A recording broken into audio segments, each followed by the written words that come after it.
What is going on, everyone? It's GeneralTarheel bringing you the APA Wi-Fi Season 2 Week 7 battle versus Coach AutoMatthic and the Nijmegen Nuzleafs. I do not care if I pronounce that wrong. Coming into Week 7, I did not have a Week 6 match because I did receive a forfeit against my opponent, who was THICC, who did end up forfeiting her Week 7 as well and did have to drop, unfortunately. So that's why I did not have a video for APA as of last week. And I was considering making a separate video to announce about PMU, but I feel like I should just do it here because I'm too lazy otherwise. PMU is going just directly into playoffs now. The league was slowly dying as the main league already did, so D-League just also got affected.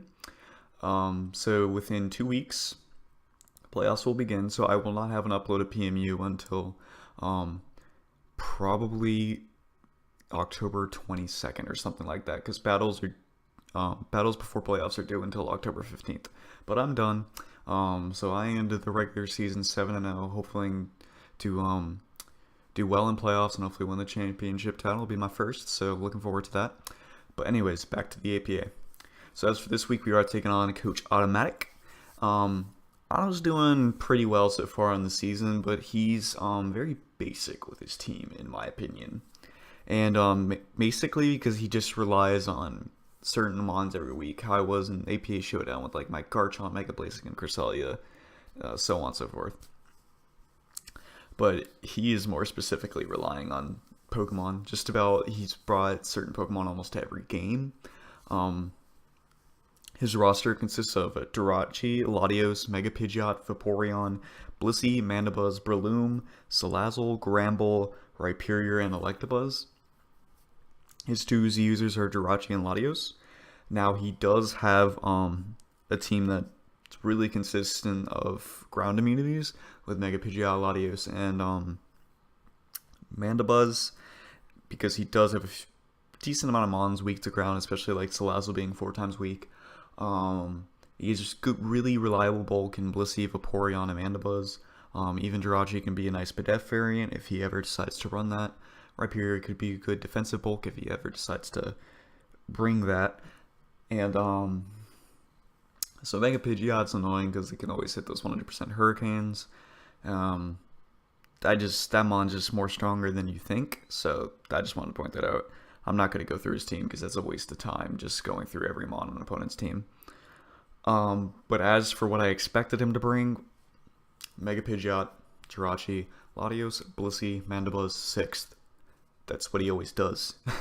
Surprisingly, we do not see Mandibuzz in the bottom corner. I did figure that it was either going to be a Vaporeon or Salazzle that was going to be a 6th, so I guess he just opted Vaporeon over Mandibuzz and still wanted to bring Salazzle. So I was right on my predictions, but I mean, a few other things could have helped him, like Electabuzz had coverage versus all my defensive options, but didn't want to do that, of course, because it's not top tier, I guess, for him. As for mine, I brought all my top tiers. To start off, the team kind of rotated around one certain set, and props to Hugo for the set, of course. Always got to mention it. We have Gengar OG Spook with the Electrium Z Curse Body. This had Pain Split, Mean Look, Parasong Thunder. This was 188 HP, 60 modest special attack, 252 special defense, and just 4 in speed. This Gengar was made to trap the Blissey and hit any of his defensive options with a Electrium Z to knock them out. And also the Thunder just allowed me to always hit Pidgeot because of its no guard.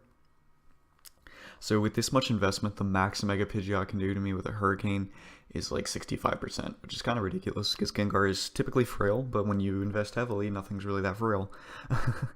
The Pain Split allows me to get a lot back from the Blissey while I'm trapping it with Mean Look Parasong, because Blissey has that really high HP stat and Gengar's isn't that high. Even though I do have it invested this game, I still gain a lot back from the Blissey, even if it might be low. Excuse me. The Thunder will KO Vaporeon after rocks, or no. Thunder KOs Mandibuzz after rocks, and it KOs Mega Pidgeot, period. Electrium Z will give me a for sure kill on the Mandibuzz in case it is Pidef, but if he ever brought Mandibuzz, it's always defensive when he brings it. And Vaporeon any of the Electrium Z Thunder 4. So next up we have Milotic. This was a specially defensive Milotic with leftovers Marble Scale. It's Scald, Recover, Ice Beam, Toxic, the most basic Milotic set, but my favorite. THICC to spread on his mods because they're very helpful. Because even if he did bring Vaporeon, I knew he's bringing Blissey, and I just really felt like if he brought Vaporeon, he wasn't gonna bring a Heal Wheel set because Blissey would have Natural Cure for when it switches out, so he's not gonna think, oh, I'm gonna be trapped, so it doesn't matter if I get statused. Mandibuzz can do without status, but it's really annoying for it if rocks are up and then it's got to switch off because it's racking up Toxic.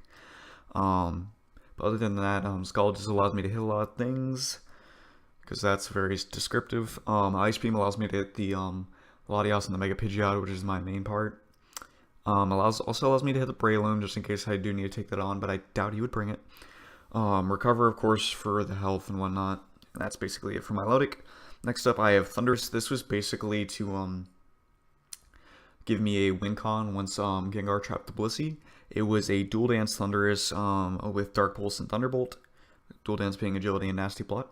Max speed, max special attack. The max speed was because Latios is at 110, and my Thundurus wants to get the for sure outspeed at 111, so I have to invest fully. And I just thought I'd invest fully in special attack, so. And we do have the Light Orb to hit a little harder. What Thunderbolt does not hit super effectively, Dark Pulse could.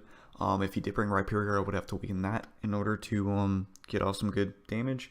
But basically, the idea is I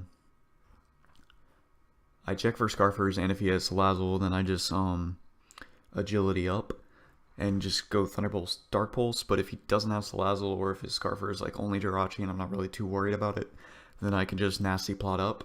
Of course, because I can easily take not easily, but I can take a Hurricane from Mega Pidgeot. So the only real things that can hurt me that in outspeed are his Salazzle, and then whatever his Scarfer might be. So late game sweep for Thundurus is a possibility once the Blissey is gone. That was the idea behind it. And then next up we have a Spidef Gliscor with Stealth Rock, Roost, Taunt, and Earthquake. A lot of his mons don't appreciate getting taunted after being like toxic and stuff. Mainly the Vaporeon doesn't like being taunted, so it can't Wish or Toxic or go for a Heal Bell. Blissey can't go for Stealth Rocks, it can't go for Soft Boiled or anything like that. It has to go for its Seismic Toss if it was a normal Blissey, but this is what I want to mention. For his build, I knew when he was going to be Blissey, it was either to be Flamethrower, Ice Beam, or both, because Auto does not bring a Seismic Toss Blissey. He finds it irrelevant. So yeah, Blissey's whopping 75 special attack really attracts him, and he'd rather just run that. But Seismic Toss just seems more reliable. Don't be blinded like he is personally. Flamethrower, of course, for Megasis is a great idea, but his thought process behind not having Flamethrower for Megasis was he can go right into his defensive Vaporeon. Okay, you just gave me U-turn momentum. But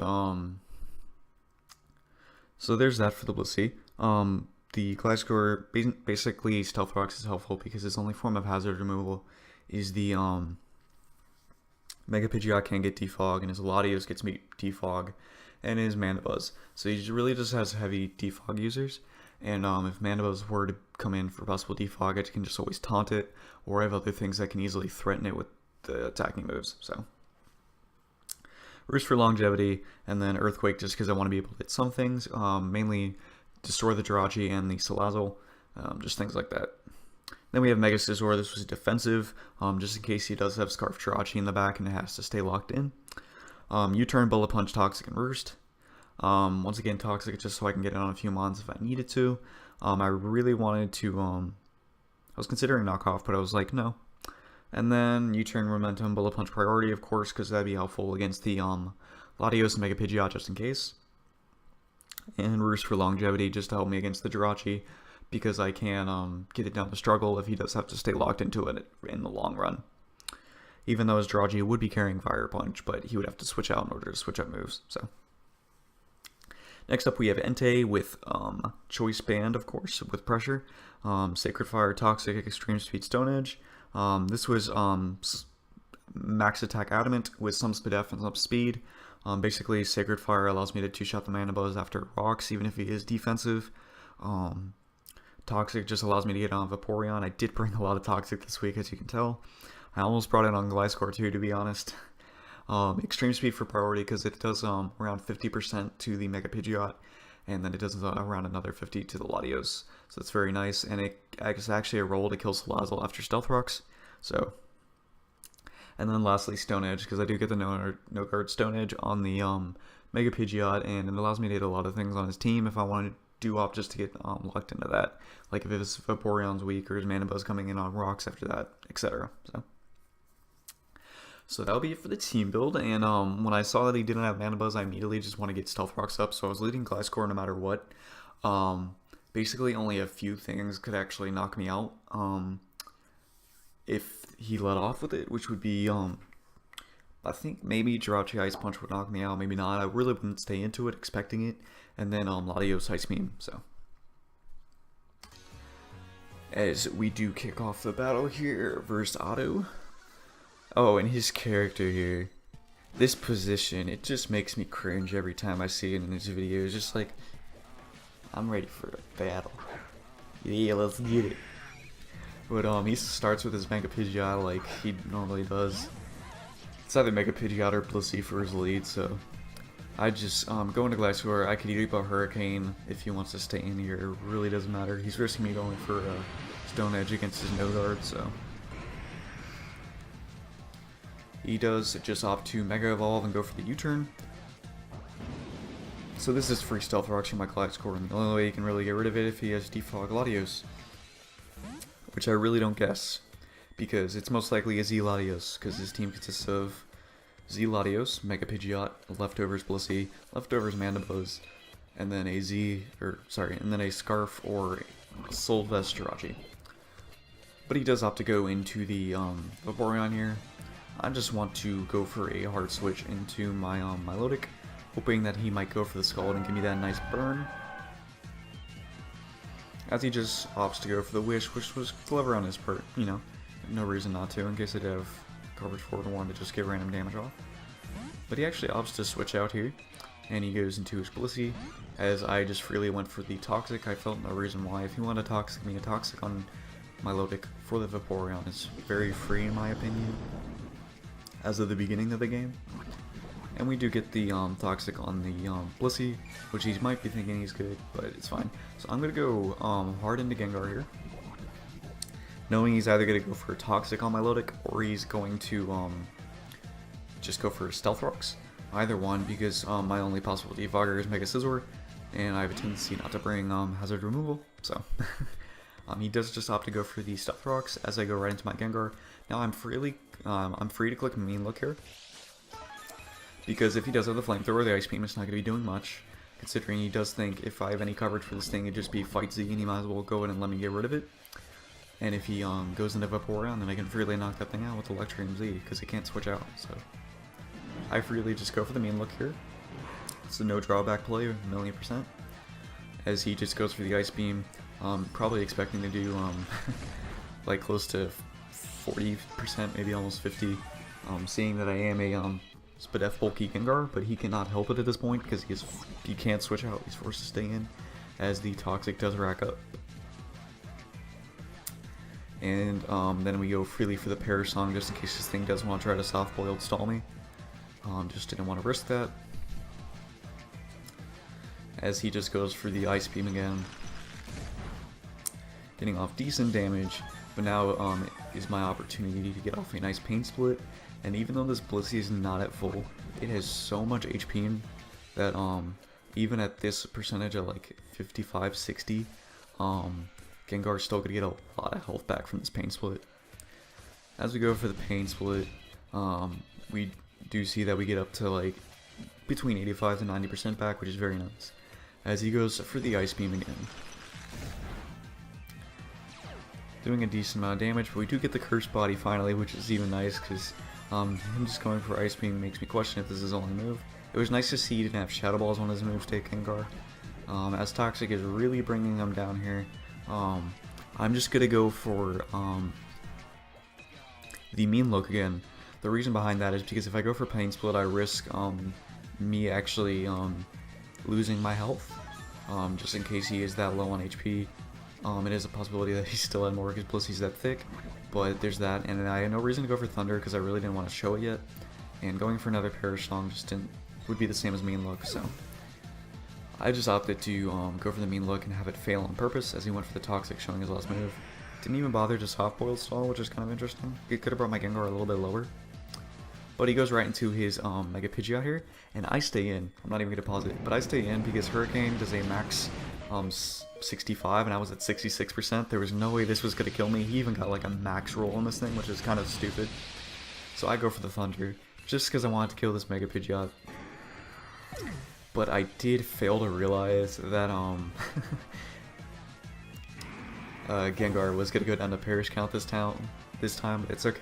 Because he would have went into Latios or Jirachi afterwards anyways, and then I would die to Stealth Rocks or anything like that, so it didn't really matter.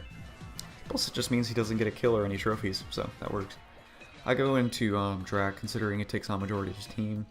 As he wants to go into his Latios, I know this thing's going to pack Ice Beam, so I just go right into Milotic. Special defensive Milotic can wall this Latios for days, even if it does have the Thunderbolt and such. So he does just go for the Ice Beam here, doing like 8% maybe. Not even. Get just about all of it back with leftovers. And I'm just going to stay in and click recover here, because like I mentioned, he is always the Latios. So I know that's what he's going to go for here. And whether that's Draco Meteor with Dragon Z or Thunderbolt with Electrium Z, it's only going to do max 65% to me here. So I can recover and get leftovers, and then I'm still in a very good position with Milotic. As he just goes for the Devastating Drake, which is one of the best Z moves, I just click recover. And boom, his Z move was instantly wasted, which is very cool. Milotic can basically just stall out the rest of his team. It's kind of ridiculous. This is why I love Milotic so much. As he just goes for the T-Bolt, he's not going to be doing more than a max 40% to Milotic, I believe. As I go for the Ice Beam, knowing after leftovers, he can't two-shot me with T-Bolt. So we get our lefties. We're out of range of the T-Bolt 100%, and his Latios is nice and low. He can opt to switch out here if he wanted to as I go for the recover, but he wants to keep spamming T-Bolt, which is understandable. If he can catch me off guard and keep me low enough to where Salazzle can come in and kill me with Sludge Wave, then he can do that. So, but I am just gonna keep clicking recover until I get a maximum amount of health that I feel comfortable with. As he just wants to keep clicking Thunderbolt against my Milotic, which is very fine. He's probably Draco Meteor, Ice Beam, T-Bolt, and then hit him by fire. That's what I would be with his Latios, even though, yeah, that's what I would be. And not that I disagree with the Z move this time, it definitely works because Devastating Drake into T-Bolt would kill Milotic, even if I was Spadef, I think after rocks, but no. Finally, I was comfortable enough after clicking recover and stalling out this thing a little bit to get more health, and I can click Ice Beam and get the for sure knockout, which is very nice. So Milotic's just gonna get leftovers here. Just two plays here. He can go into Jirachi and try to flinch me down, or he can go into Vaporeon. Now I was really tempted to click Toxic here, which I really should have, but at the same time, I didn't want Milotic Toxic because I knew Milotic walls Jirachi if it locks itself in Iron Head. So I really didn't want to get Toxic and then on top have flinches. So I just opted to go into Mega Scizor here on his Toxic, and then he does get the lefties, but I'm just going to Mega Evolve U-Turn. U-Turn was the safest play. I was really tempted to go for Toxic, but if he went into Salazzle, then that would have been a very bad play, because I lose my Scizor, and he can get free setup, which is not what I want. So 1,000,000% I had to click U-Turn here after I went to Scizor. And I'm just going to go right into Milotic, hoping, or knowing that he's going to click Scald here. I'm really hoping he gets this Scald burn, just so Milotic can't get Toxic, and then I can freely Toxic this Vaporeon. But he goes for the Scald, and he does not get the burn, as we do get our leftovers back, which is very unfortunate, but at the same time, it's just as fair. The one time, you know, Otto's not getting lucky, so. As we continue here, he gets his leftovers. I'm forced to recover here just so I can come back in on Stealth Rocks and take a Sludge Wave from the Salazzle just in case it's Choice Specs. So he does just go for the Toxic here, which I guess I'm fine taking it, because now I get my Marvel skill versus the Jirachi, so. Knowing this, I really just want to get a Toxic off on this Vaporeon. Because if I do that, I basically win at this point. You can't get rid of it. I know he doesn't have Heal Bell now that he has Toxic. Knowing it's Wish, Protect, Skull, Toxic, so. As we take some poison damage, is perfectly fine. I'm gonna click Toxic here, but he does opt to go for the Protect, which is smart on his part. You know, just racks up some Toxic damage versus me. So I'm like, okay, there's no way he lets this thing take Toxic damage. Like, he, I really doubt he goes into Salazzle here, but he probably goes into Jirachi. Like, Salazzle's got a win con once he takes out my Thundurus, but no, even then, Salazzle can just win as long as he takes out my Milotic. So he could go Jirachi here and focus on flinching it down, so I want to go for Skull. Because there's no way he lets this thing get Toxic, because he loses after that. Because Thundurus can't one-shot this thing. But no, he stays in. As I go for Skull, so I'm like, whatever. As he just goes for Wish here. And knowing there's a chance he just clicks Protect here again, so I cannot Toxic him. I'm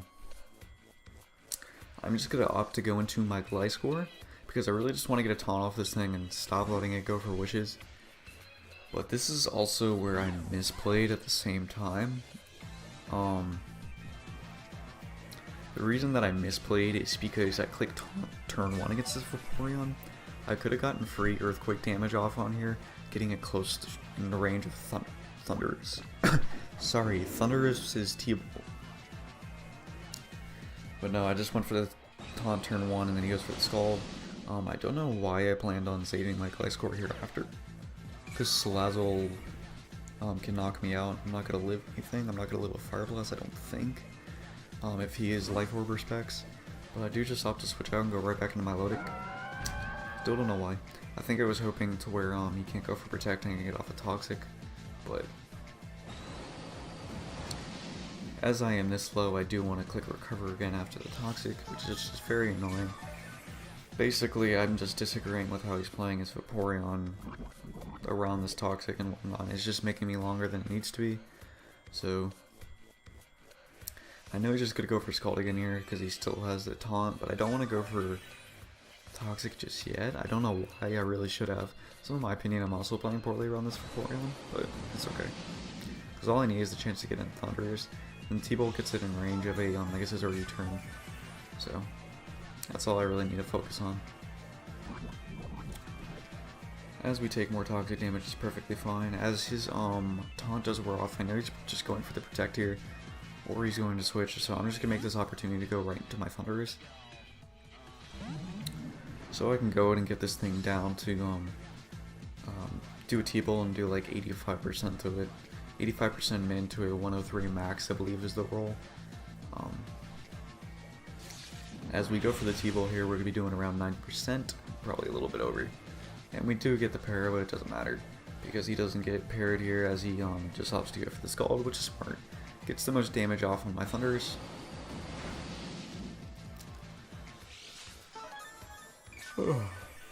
He gets leftovers back, and I'm just clicking T-Bolt again. I could have been ballsy and go for Agility here, but at the same time, it's whatever. Because I'm not going to want to KO Jirachi with Dark Pulse if he is Scarf. And if he doesn't get parried and knock me out with Scald here, then I'm relying on Scizor killing with U-turn, so. And he just opts to go into Salazzle here. I do not want this thing to set up as if it is Life Orb set up, because I can lose to that. So I am forced to go for T-Bolt here as he just opts to go for Sludge Wave. Which was smart on his part. He's probably just hoping for Jirachi garbage at this point, as he does take the Life Orb recoil. And I'm going to go right into my Milotic. Once again, I am just clicking Scald. I do not care what he does, if he does go Jirachi or anything like that.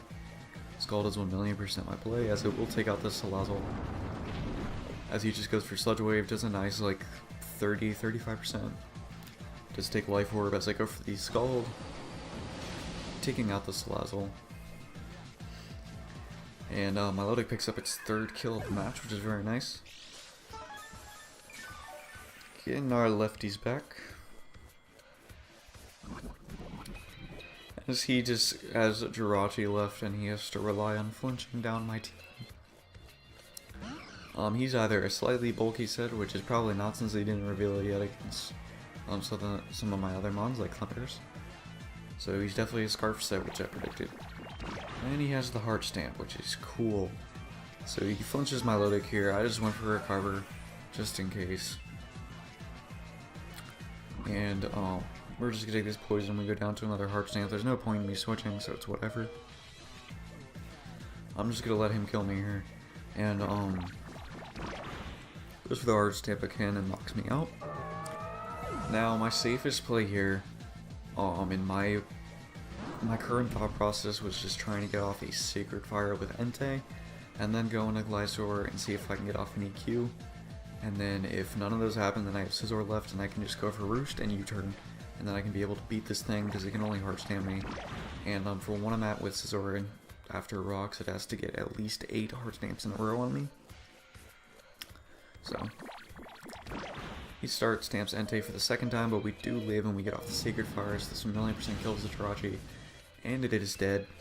Another play afterwards that Hugo pointed out to me is that I could have went for Banded ESP twice, and then Bullet Punches from my Mega Scizor would have taken it out, but we still came through there, so it wasn't risky in the end. Apparently he was just relying on me to go for a knockoff in his Jirachi with Mega Scizor.